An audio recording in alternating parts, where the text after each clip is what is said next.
Storage के इस video में हम जानते हैं आज रेड 5 के बारे में। रेड 5 कैसे काम करता है ये जानने और समझने का ट्राई करते हैं। रेड 5 के लिए एटलीस्ट 3 डिस्क चाहिए ही चाहिए। तो हर एक डिस्क के दो पार्ट होते हैं। फर्स्ट पार्ट जो होते हैं उसको बोलते हैं डेटा, और जो ऊपर का जो पार्ट आप देख रहे होंगे इस पार्ट को बोलते हैं पैरिटी। यानी कि पैरिटी क्या होता है? पैरिटी एक एल्गोरिदमिक कैलकुलेशन है जो डेटा को कम स्पेस में ही रखा जा सकता है, लेकिन ये बहुत ही टाइम कंज्यूमिंग और प्रोसेस कंज्यूमिंग होता है। यही सारा कॉन्फ़िगरेशन बाकी दो डिस्क में भी रहेगा, कुछ इस तरह का ही।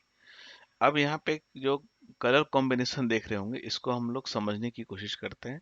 मैंने यहाँ पे कलर कॉम्बिनेशन दिया है जिससे ये समझ सकें कि ये काम कैसे करता है। इन तीनों पे जो एल्गोरिदम का यूज होता है वो रेड कंट्रोलर एक डिवाइस होता है, एक कार्ड होता है जो ये सारा एक्शन पैरिटी या डेटा का जो एक्शन है और उसका जो डिवीजन है, कितना पैरिटी होगा कितना डेटा होगा, ये सारा फंक्शन रेड कंट्रोलर करता है। ये एक हार्डवेयर होता है जो कि हर एक सर्वर में ये एक इंस्टॉल होता है, या तो इनबिल्ट रहेगा या फिर रेड कंट्रोलर कार्ड होता है जो कि ये काम करता है। चलिए इसको समझने की कोशिश करते हैं। यहाँ पे आप देख रहे होंगे डिस्क 1 का जो डेटा पार्ट है ना उसका पैरिटी कहाँ है? डिस्क 2 में। डिस्क 2 का जो पैरिटी सेक्शन है उसमें डिस्क 1 का जो डेटा का पैरिटी वहाँ पे स्टोर होता है। इसी तरह डिस्क 2 का डिस्क 3 में होता है और डिस्क 3 का डिस्क 1 में। यानी कि हर एक डिस्क में किसी न किसी डिस्क का पैरिटी वहाँ पे स्टोर हो। अब यहाँ पे देखते हैं कि डेटा इसमें स्टोर कैसे होता है। फॉर एग्जाम्पल यहाँ पे हमने एक डेटा लिया है जो कि ए बी और सी, ये एक डेटा है। ये डेटा जब आएगा रेड कंट्रोलर के पास, रेड कंट्रोलर विल डिसाइड कि कौन सा डेटा इवनली कैसे डिस्ट्रीब्यूट होगा। For example A B and C जो है यहाँ पे डिस्ट्रीब्यूट हो गया। अब रेड कंट्रोलर क्या करता है कि डेटा स्टोर करने के साथ साथ इसका पैरिटी भी स्टोर करता है। यानी डेटा ए जो है ऑन डिस्क 1 उसका पैरिटी कहाँ जाएगा? डिस्क 2 के पैरिटी सेक्शन में। इसी तरह बी का डिस्क 3 में जाएगा और सी का जो पैरिटी है वो डिस्क 1 में जाएगा। तो इस तरह का कम्युनिकेशन रीड एंड राइट ये तरीका होता है रेड 5 में। यहाँ 3 डिस्क है तो 1/3 जो डिस्क है वो पूरा पैरिटी स्टोर करने में चला जाता है। अब चलिए यहाँ पे ये देखने की कोशिश करते हैं कि अगर कोई डिस्क फेल होता है तो क्या होता है। फॉर एग्जाम्पल हम यहाँ पे समझते हैं डिस्क 3 इज फेल्ड। यहाँ पे जो डिस्क 3 है वो पूरी तरह फेल हो गया, उसमें से डेटा रिकवर नहीं कर सकते। नाउ अब क्या ऐसी स्थिति में डेटा काम करता रहेगा, रेड 5 काम करता रहेगा? तो इसको समझने की कोशिश करते हैं। अब रिक्वायरमेंट हो गया डेटा ए बी एंड सी का। डिस्क 3 फेल है तो डेटा कैसे रिकवर होता है ये देखते हैं। डेटा जो है ए जो डेटा से आ जाएगा, बी डेटा सेक्शन से आ जाएगा, लेकिन सी जो कि पैरिटी में स्टोर है वहां से ये रिस्टोर करेगा, एल्गोरिदम का यूज करेगा, रिस्टोर करेगा and then it will send to the computer. ये टाइम कंज्यूमिंग प्रोसेस होता है। तो डिस्क का रीड एंड राइट वो स्लो हो जाता है अगर एक डिस्क फेल हुआ तो। अब क्या है, हम लोग डिस्क को रिप्लेस करेंगे। हमने ये डिस्क को रिप्लेस कर दिया। डिस्क को जब रिप्लेस करेंगे न्यू डिस्क आ जाएगा। अब यहाँ पर रेड कंट्रोलर जो है एक्शन में आता है कि नए डिस्क तो उसमें लग गए हैं, अब वो क्या करेगा? डिस्क 1 के पैरिटी सेक्शन से सी का डेटा वहां से उठाकर सीधा कहाँ रखेगा? डिस्क 3 में, और डेटा उसमें राइट कर देगा फ्रॉम पैरिटी। और क्या करेगा? डिस्क 2 का जो डेटा है उसका पैरिटी स्टोर कर देगा डिस्क 3 में। ये सारा काम रेड कंट्रोलर करता है। इसमें ये है कि अगर एक से ज्यादा डिस्क फेल हुआ तो पूरा का पूरा डिस्ट्रॉय हो जाएगा, इसमें कोई भी कुछ भी रिस्टोर नहीं कर पाए। तो एक बार हम लोग देखते हैं रेड के कंट्रोलर को। रेड का कंट्रोलर कुछ इस तरह दिखता है जो कि एचपी का है, यहाँ पे देख सकते होंगे। इसके साथ एक ब्लैक जो डिवाइस लगे हुए हैं रेड कंट्रोलर कार्ड में, ये बैटरी होते हैं। ये बैटरी जो है ये हेल्प करता है एल्गोरिदम को स्टोर करने में। अगर ये बैटरी डाउन हो गया, ये बैटरी खराब हो गया और कंप्यूटर चल रहा है तो ठीक है, लेकिन जैसे ही कंप्यूटर बंद हुआ या सर्वर रीबूट हुआ और बैटरी खराब है, तो समझ जाइए आपका डेटा लॉस्ट हो गया। पूरा का पूरा रेड कंट्रोलर का जो कॉन्फ़िगरेशन है वो लॉस्ट हो जाएगा, वो रिकवर नहीं हो पाएगा। तो इसके लिए भी एक टूल है, एचपी सिस्टम मैनेज टूल, जो उसको जिसको यूज करते हैं हार्डवेयर के मॉनिटरिंग के लिए। यह है एचपी का व्यू, एचपी सर्वर का व्यू, जहां से ऑप्शन आपको मिल जाता है लॉजिकल ड्राइव बनाने का। यहाँ से लॉजिकल ड्राइव बना सकते हैं रेड 0, रेड 1, रेड 5। ये है डेल के सर्वर का, जहाँ देखिए यहाँ पे ऑप्शन आपको मिल रहा है 0, 1, 5, 6 और 10। और ये IBM सर्वर का इंटरफेस हो गया, जहाँ पे हम लोग रेड 5, रेड 6, रेड 10 या रेड 1 या रेड 0 इस तरह का बना सकते हैं। यहाँ पे देखिए लिखा हुआ red 5 supports minimum of 3 and maximum of 18 drives.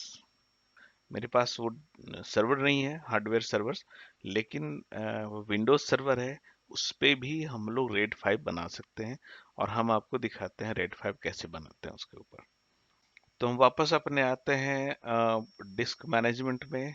Target server 2016 है ये, जिसमें विंडोज सर्वर है। हमारे पास 3 डिस्क है यहाँ पे, 10 GB, 12 GB और 10 GB। ये दोनों का यूज करके मैंने पिछले वीडियो में बनाया था रेड 0 और रेड 1 को। इस वीडियो में हम लोग 3 डिस्क को यूज करके हम लोग बनाएंगे रेड 5। तो राइट क्लिक करते हैं और यहाँ पे देखिए ऑप्शन है रेड 5 वॉल्यूम का। Click on red 5 volume. Red 5 volume में क्लिक करिए नेक्स्ट। यहाँ पे सारे डिस्क ऑप्शन आ गया, किस किस डिस्क को यूज करना चाहते हैं। यहाँ पे डिस्क 2 है 10 GB। उसके बाद हम लेते हैं डिस्क 4। देखिए डिस्क 4 है 12 GB का, लेकिन जैसे ही हम लोग ऐड करेंगे ये 10 GB का हिलेगा, यानी 2 GB जो है वो रेड 5 के लिए यूज नहीं होगा। तो रेड 5 को यूज करने के लिए तीनों डिस्क का साइज सेम होना चाहिए। तो यहाँ पे 12 GB को यूज कर रहा है एज ए 10 GB। 2 GB देखते हैं कैसे यूज करता है। उसके बाद ये है, हम लोग लेते हैं डिस्क 5, ऐड डिस्क 2, 4 एंड 5। यहाँ पे हो गया नेक्स्ट। और एक ड्राइव लेटर लेते हैं J, next, next, format and then finish. Will convert the disk into dynamic disk 4%, 5% C. इसने तीनों डिस्क का यूज किया, तो ये फॉर्मेट हो गया। ड्राइव लेटर इज जे। अब देखिए इनका साइज क्या बता रहा है। साइज कितना होना चाहिए? 10 GB, 10 GB, 10 GB, 30 GB। 30 GB size होना चाहिए, लेकिन साइज क्या बता रहा है आप देखेंगे यहाँ प्रॉपर्टीज में, size it is showing 21 GB। यानी कि 2 डिस्क का साइज ही यहाँ पे है। एक डिस्क पूरा का पूरा, एक डिस्क का साइज, उतना स्पेस चला जाता है सिर्फ पैरिटी को स्टोर करने में। चलिए हम लोग क्या करते हैं, एक हम लोग यहाँ पे टेस्टिंग करते हैं। टेस्टिंग में ये करते हैं कि एक डिस्क को हम लोग करप्ट कर देते हैं। तो एक इंफॉर्मेशन एक ओपन करते हैं, एक फाइल इसमें सेव करते हैं कहीं पे, new and document test docs. ठीक है, ये सेव हो गया।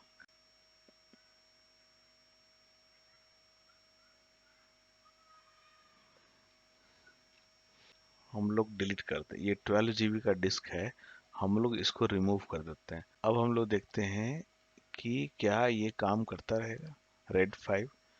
क्या जे ड्राइव है यहाँ पे? जे ड्राइव भी है और उसके अंदर फाइल भी है। क्या डिस्क है क्या? देखिए यहाँ पे दिखा दिया मिसिंग डिस्क। ये डिस्क मिसिंग है, यहाँ पे एक डिस्क चाहिए। तो हम लोग क्या करेंगे, यहाँ पर एक डिस्क ऐड करेंगे। न्यू डिस्क लेते हैं, hard disk, NVMe create.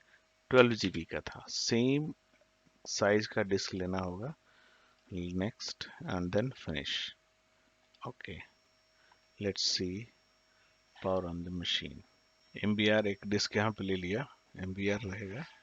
Okay, यहाँ पे जाते हैं रिपेयर वॉल्यूम पे। रिपेयर वॉल्यूम पे गए और हम लोग ने नया डिस्क ऐड किया, वो हम लोग जो नया डिस्क ऐड किया वो है डिस्क 4। आप यहाँ पे देख सकते हैं डिस्क 4। तो यहाँ पे डिस्क 4 लीजिए एंड देन ओके, यस। यहाँ पे देखिए रीसिंकिंग आ गया, देखिए 4%।